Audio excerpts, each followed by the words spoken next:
dogproblems.com. Today we're going to be talking about something that makes me a little bit angry.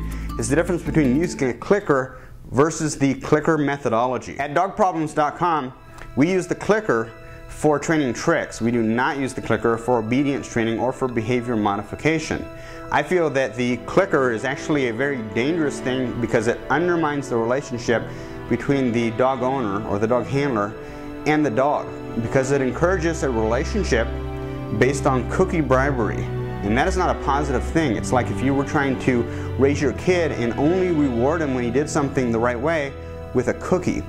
Proponents of clicker training say that clicker training is, or the clicker training methodology, I should say, is better than traditional training because they don't use fear to punish the dog. They don't punish the dog at all.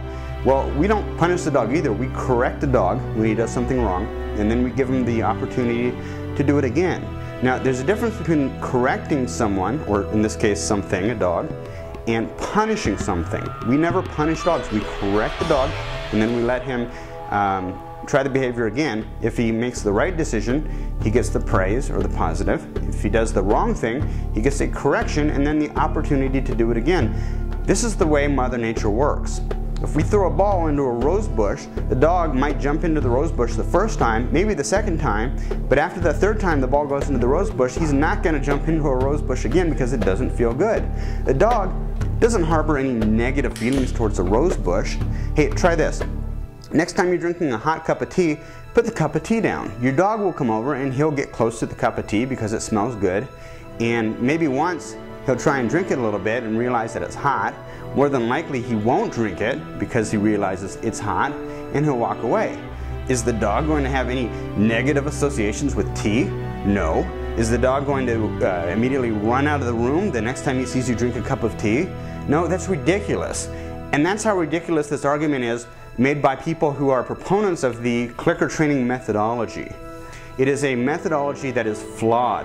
It is based in the politics of our age, which say that we can never say no to a child, that we're going to hurt the child's self-esteem because we sometimes need to tell a child, no, don't do that. Well, this is ridiculous, and as proof, in terms of dog training and in terms of parenting, but in terms of dog training specifically, look at my dog. He's a happy, well-adjusted dog. I can take him anywhere.